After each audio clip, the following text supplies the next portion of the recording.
लागेलच. परंतु आऊसाहेब, आम्ही शंभूराजांना घेऊन जातो आहोत ते स्वराज्याचे भावी राजे म्हणून. आऊसाहेब, शत्रू कोण आहे, त्याचं सामर्थ्य किती आहे, त्याची राजधानी कशी असते, राज्यकारभार कसा चालतो, हे सगळं सगळं शिकवण्यासाठी.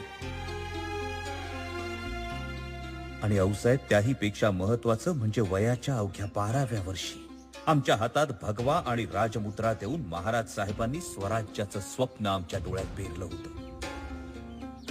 तसंच स्वप्न आम्हाला शंभूराजांच्या डोळ्यात पेरायचं. दिल्लीच्या तख्तावर स्वराज्याचा भगवा फडकवण्याचं स्वप्न.